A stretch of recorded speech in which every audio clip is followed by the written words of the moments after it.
मित्रांनो, तुमचं पुन्हा एकदा सुमिरित मराठी ह्या यूट्यूब चॅनेलवर स्वागत आहे.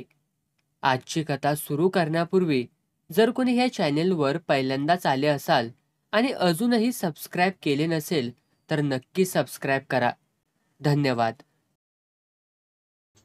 तुकाराम हा तसा साधा, गरीब आणि सरळ माणूस होता.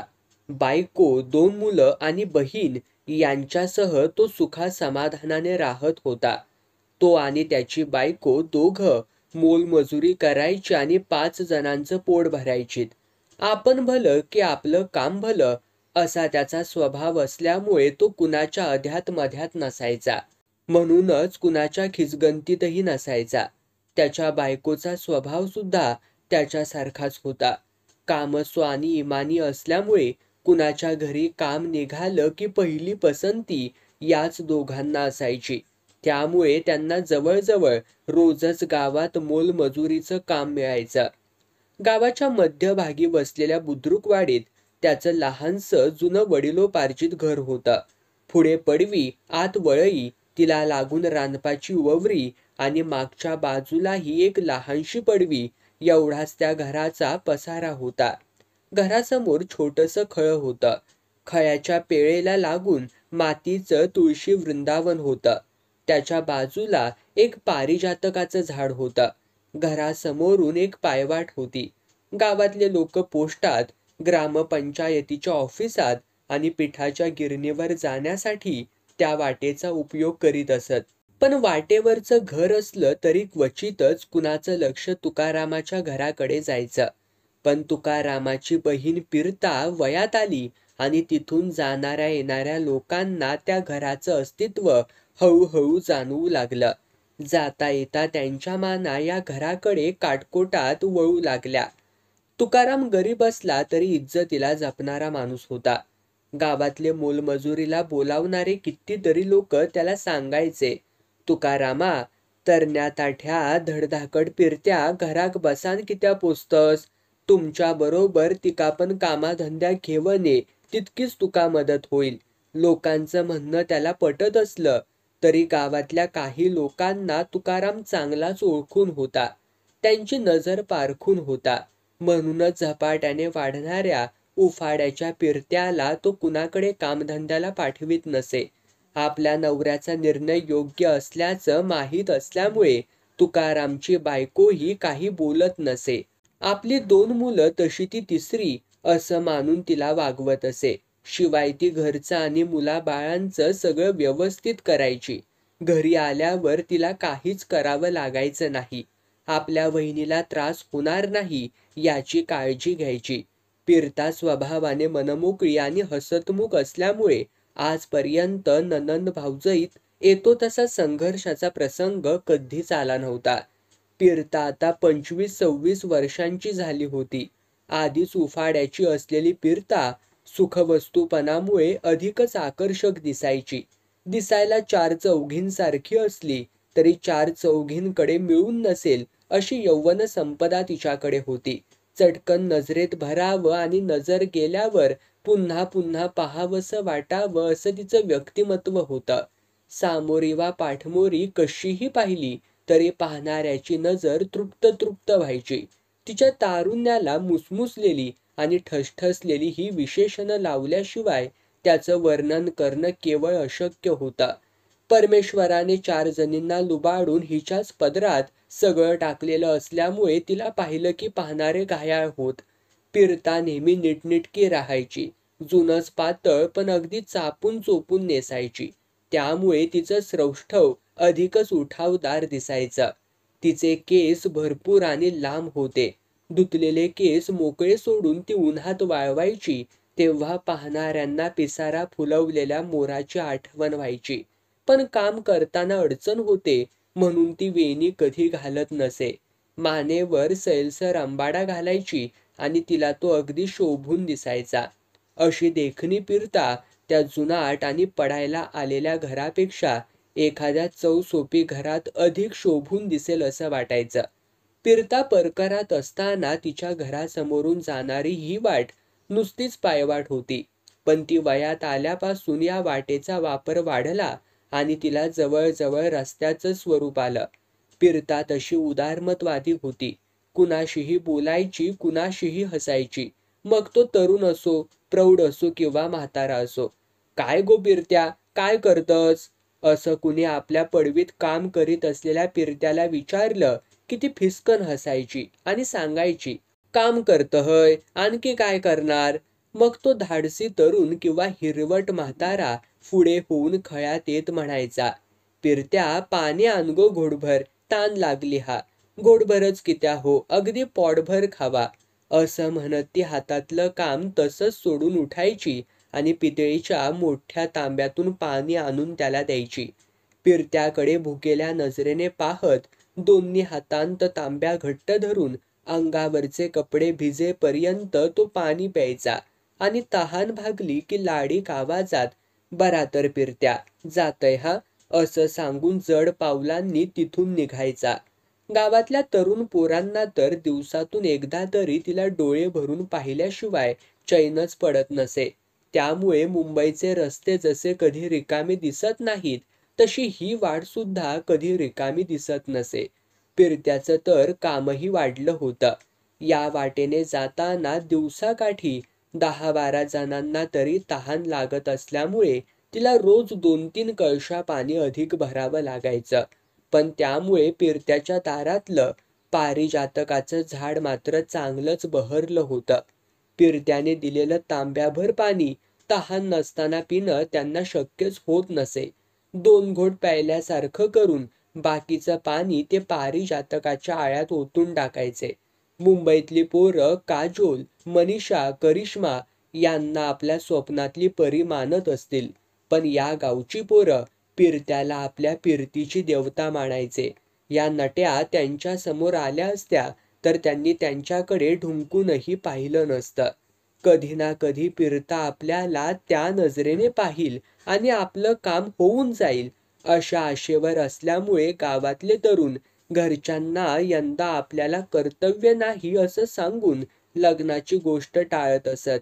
काही जण तर घरच्यांच्या आग्रहावरून मुलगी पाहायला जात आणि त्या मुलीची तुलना पिरत्याशी करून पाहत.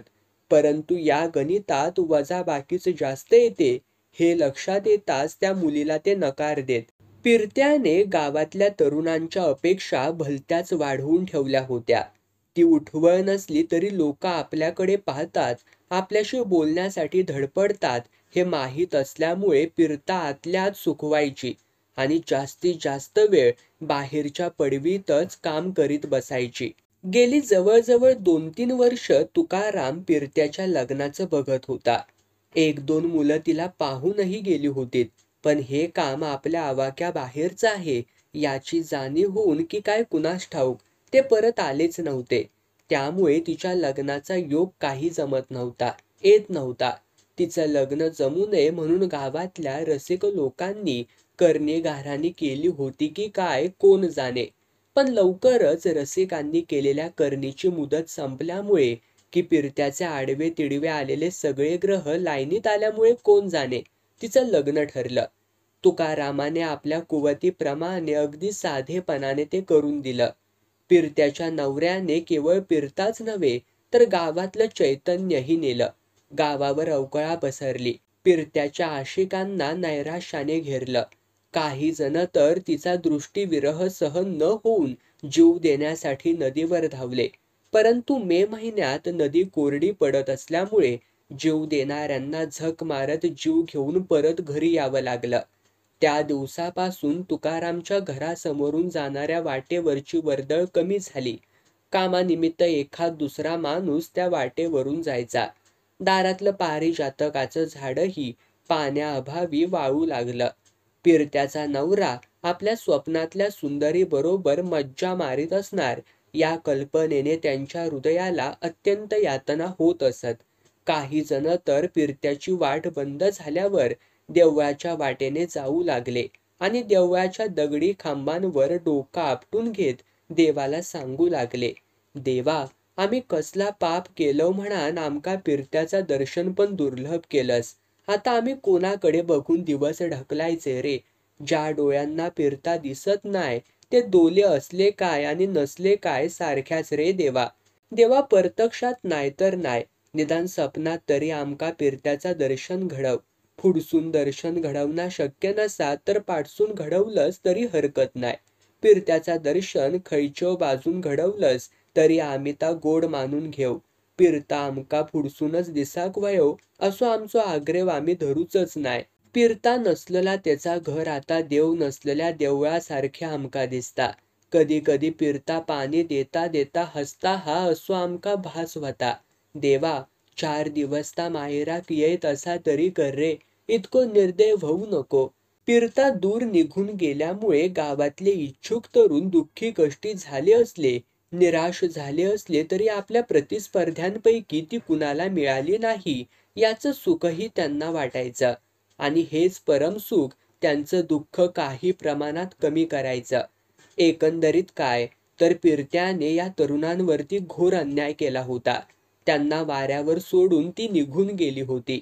सामुदायिक प्रार्थना केल्यास लवकर आणि हमखास फळ मिळतं असं संत महात्मे सांगतात ते खरं असावं. आम्हाला पिरत्याचं निदान दर्शन तरी घडावं ही गावातल्या तरुणांची इच्छा देवाने पुरवली. लग्नाला वर्ष व्हायच्या आधीच तिच्या नवऱ्याने तिला टाकली. ती पुन्हा भावाच्या घरी परतली. नवऱ्याने तिला का टाकली हे कुणालाच माहीत नव्हतं. पण तुकारामच्या घरासमोरच्या वाटेप्रमाणेच तिच्या नवऱ्याच्या घरासमोरच्या वाटेवरची वर्दळही वाढली असावी आणि त्यामुळे वैतागून त्याने तिला टाकली असावी असा अंदाज लोक करीत होते. काहीही असलं तरी त्याचा शोध घेण्यात लोकांना रस नव्हता. त्यांच्या दृष्टीने ती परतली या गोष्टीलाच जास्त महत्त्व होतं. पिरता आल्यावर तुकारामच्या घरासमोरची वाट पुन्हा एकदा जिवंत झाली. पारिजातकाच्या वाळलेल्या झाडाला पुन्हा धुमारे फुटले.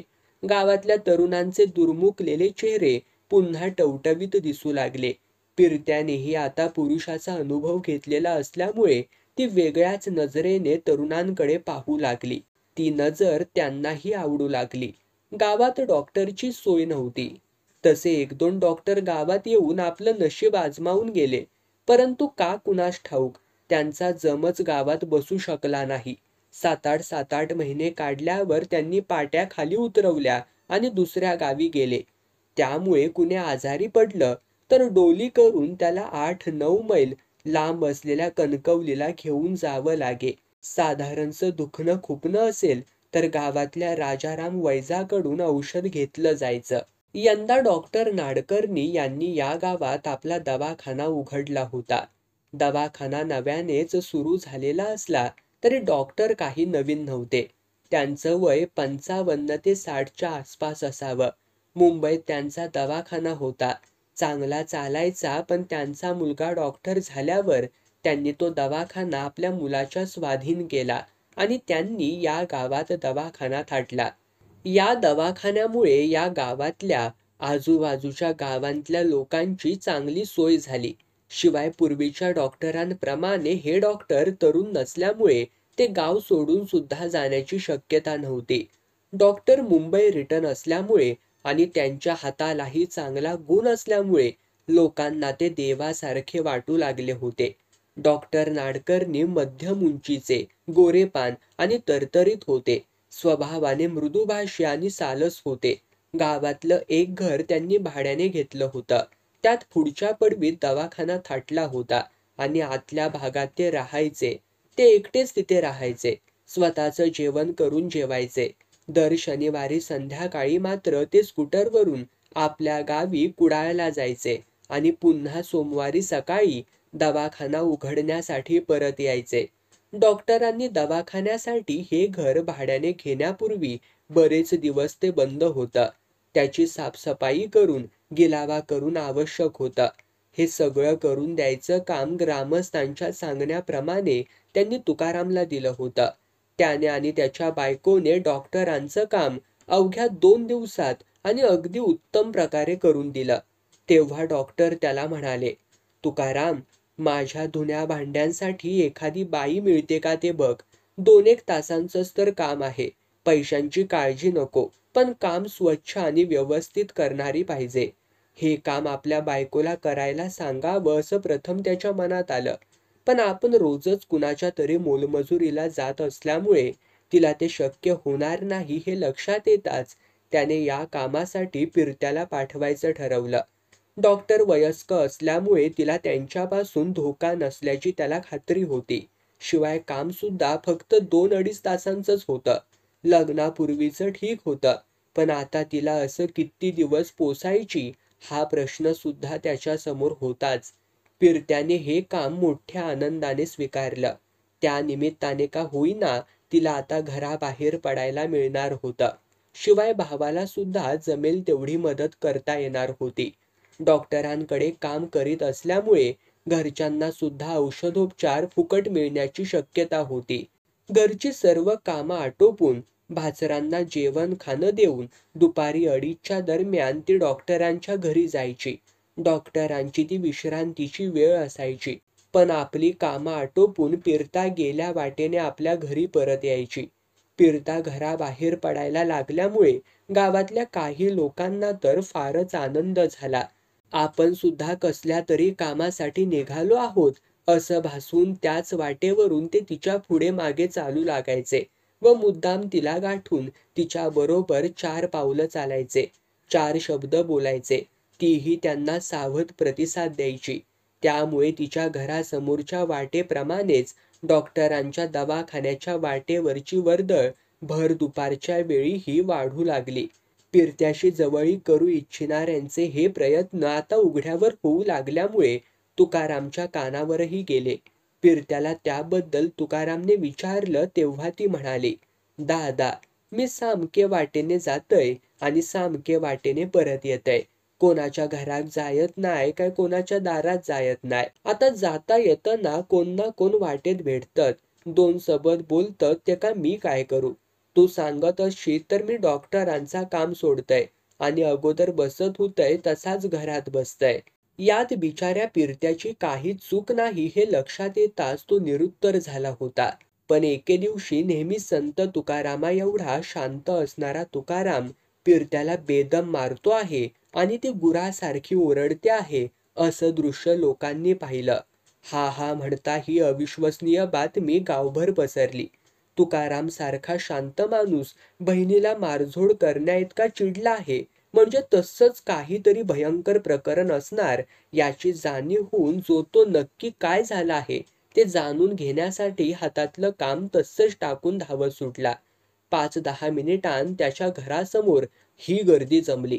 परंतु गर्दीकडे लक्ष न देता तावातावाने तुकाराम तिच्या अंगावरती धावून जात होता आणि बडवत होता. दोन्ही हात ढालीसारखे पुढे करून ती मार चुकविण्याचा प्रयत्न करीत होती.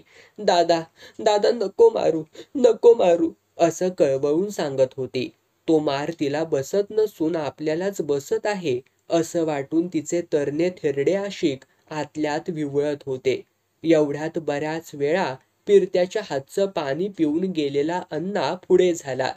तुकारामला थांबवत त्याने विचारलं, तुकारामा काय रे झाला की त्या मारतस पिरत्याक? कधी कुणाच्या नजरेला नजर न भिडवणाऱ्या तुकारामने अण्णाकडे जळजळीत नजरेने पाहिलं आणि म्हणाला, ह्यो आमचो घरगुती मामलो असा. आम्ही भाऊ बहीण कायता बघून घेऊ. तिसऱ्यांमध्ये पडाचो कारण नाही. अरे पण त्याचो आवाज बापूस नाही. गोवान पण टाकल्यान हा बिचारा निराधार असा नाता. हे ऐकताच तुकारामचं टाळकं आणखीनच सरकलं. दोन्ही हात कमरेवर घेऊन अण्णाच्या समोर ताट उभा राहत त्याने विचारलं, मगे इतकी वर्षा कोणी तुम्ही पुसलास का? यावर अण्णा निरुत्तर झाला आणि 1 पाऊल मागे हटला. पिरता ओक्साबोक्शी रडत होती, हुंदके देत होती. तिचे केस विस्कटले होते. नाकातून पाणी वाहत होतं. तोंडातून रक्तही येत असावं. तिच्या ओठांवर रक्ताचे 1-2 थेंब दिसत होते. अशा दयनीय अवस्थेत तिला पाहून तरुणांचं हृदय कासावीस होत होतं, तडफडत होतं. गर्दीची तुकारामची पर्वा न करता असंच पुढे व्हावं, तिला जवळ घ्यावं, तिच्या पाठीवरून हात फिरवावा, तिचे विस्कटलेले केस सावरावेत, भळाभळा वाहणारे तिचे डोळे आणि नाक आपल्या शर्टाच्या टोकाने पुसावं, ओठावरचे रक्ताचे थेंब आपल्या जिभेने टिपून घ्यावेत आणि तिचे हुंदके थांबेपर्यंत तिला कुशीत घेऊन बसून राहावं असं त्या सर्वांनाच वाटत होतं. त्यांचं एक मन असं करण्यासाठी पुढे व्हायला धजत नसलं तरी दुसरं मन ह्या सगळ्या गोष्टी करून परतही आलं होतं. दारात जमलेली गर्दी पाहून तुकाराम अस्वस्थ झाला होता. पुन्हा पुन्हा तो लोकांना आपापल्या घरी जायला सांगत होता, पण त्याने पिरताला का मारलं असेल हे कळल्याशिवाय तिथून हलणं त्यांना योग्य वाटत नव्हतं. गावात एखादी घटना घडली की ती का घडली, कशी घडली, कुणी घडवली हे कळल्याशिवाय मागे फिरण्याची या गावात पद्धत नव्हती. तशात ही तर चक्क पिरत्याच्या संदर्भात घडलेली घटना होती. मग कोण कसं तिथून हटणार? बराच वेळ झाला तरी कोंडी फुटत नाही, कारण कळत नाही. असं दिसताच सुताराचा सुरग्या धीर करून पुढे झाला. तुकारामकडे दुर्लक्ष करून पिरत्याकडे जाऊन त्याने तिला विचारलं, पिरत्या, काय केलंस गो तू? कित्या मारल्यान भावान तुका? परंतु पिरत्याने रडणं थांबवलं नाही की उत्तर दिलं नाही. खाली मान घालून ती हुंदके देतच राहिली. सुरेसा, एकदा सांगलंय ना, तो आमचो घरगुती मामलो हा. आम्ही आमचा बघून घेऊ म्हणान. तुम्ही सगळे आता आपापल्या घरात जावा. तरीही तमाशा पाहायला आलेले लोक तिथून हटायलाच तयार नव्हते. शेवटी तुकारामाने पिरत्याक पडवीतून फराफरा ओढीत आत नेलं आणि धाडकन दार लावून घेतलं. सिनेमात समाप्त ही अक्षरं दिसताच निघतात तसेच पिरता नजरेआड झाल्यामुळे केवळ नाईलाजानेच लोक आपापल्या घरी जायला निघाले. मात्र तुकारामने पिरत्याला का मारलं असावं या प्रश्नाचा तिढा त्यांच्या डोक्यात वळवळत होता आणि रात्रभर तो वळवळतच राहणार होता. दुसऱ्या कुणी तिला मारत असता तर सोडवण्याच्या निमित्ताने तिला स्पर्श करता आला असता, हिरो होता आलं असतं, तिची मर्जी संपादन करता आली असती. पण मारणारा तिचा भाऊच असल्यामुळे तीही त्यांची इच्छा पुरवून घेता आली नव्हती. ते तिच्यासाठी हळहळत होते. या प्रकाराने व्यथित झालेले काही जण रात्री न जेवताच झोपले. काहींना झोप लागली, काहींना जागरण घडलं. ज्यांना झोप लागली त्यांना स्वप्नात तुकाराम पिरत्याला मारतो आहे आणि तुकारामच्या तावडीतून सुटलेली पिरता माका वाचवा, माका वाचवा असं म्हणून मिठी मारते आहे असं गुदगुल्या करणारं दृश्य दिसत होतं. दुसऱ्या दिवशी पिरत्याचे काही हालहवाल कळतात का ते पाहण्यासाठी तिच्या दारातून जाणाऱ्या भिक्याला ते दृश्य दिसलं आणि तो पार हादरूनच गेला. काय करावं तेच त्याला सुचेना. तुकारामने पिरत्याला घराबाहेर काढलं होतं. घरापासून 10-12 पावलांवर असलेल्या आंब्याच्या झाडाखाली बसून ती रडत होती. जवळच तिचं बोचकं होतं. तुकारामने तिला निर्दयपणे घराबाहेर काढल्याचं भिक्याला वाईट वाटलं असलं तरी ही बातमी सर्वप्रथम आपल्यालाच कळली याचा आनंदही झाला होता. तसाच तो मागे फिरला आणि भेटेल त्याला ही सनसनाटी बातमी सांगत सुटला. हळूहळू आजही कालच्या सारखीच गर्दी जमली. मध्यंतरानंतर सिनेमा पुन्हा सुरू व्हावा तसं ते दृश्य दिसत होतं. फरक इतकाच की काल गर्दी तुकारामच्या दारात होती, आज आंब्याच्या झाडाजवळ होती. पिंजऱ्यातल्या वाघाला पाहावं तसे लोक पिरत्याला पाहत होते. काल जास्त काही न बोलता गेलेला अण्णा आज त्याच्याही पुढचं पाऊल तुकारामने उचलल्यामुळे अधिकच चिडला होता. गर्दीकडे पाहून तो म्हणाला, कल तुकाराम पिरत्याक ढोराक मारत तसा मारल्यान, पण त्याचा समाधान झाला नाही म्हणान आज त्यांना त्याका घराबाहेर काढल्यान. आता मात्र ह्याचो जाप तुकारामाक इचारूकच व्हयो. होय होय, इचारूकच व्हयो. गर्दीतले बरेच जण एका आवाजात म्हणाले. गर्दीचा असा आवाजी पाठिंबा मिळताच अण्णाला हुरूप आला. तो म्हणाला, कसा झाला तरी पिरता ह्या गावाची लेक असा.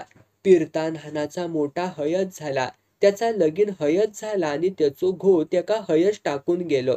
तवा त्याका न्याय मिळवून देवाचा काम तुमचा आमचा म्हणजे गावाचा असा. असा काय नाय? अण्णाने गर्दीला आवाहन केलं. होय होय, असा असा. मगे असा करा, कोणीतरी धावत जावानी 2-4 जाणत्या माणसांका बोलावून घेवन यावा. तुकारामाबरोबर बोलण्यात काय अर्थ नाय. त्याका वाटतं आपण काय केला तरी आपणाक जाब विचारणारो कोण नाय हा. पण त्याका आता दाखवून देवक व्हया. पिरता तुझी बहीण असली तरी आमची पण ती कोणतरी लागता हा. मग तो पिरत्याला म्हणाला, पिरत्या रडा नको, भिया नको, ह्यो बघ अख्खो गाव तुझे पाठी उभो रवलो हा. परंतु पिरत्याने गुडघ्यात घातलेलं आपलं डोकं वर काढलं नाही, की गाव कुठे उभा आहे तेही पाहिलं नाही.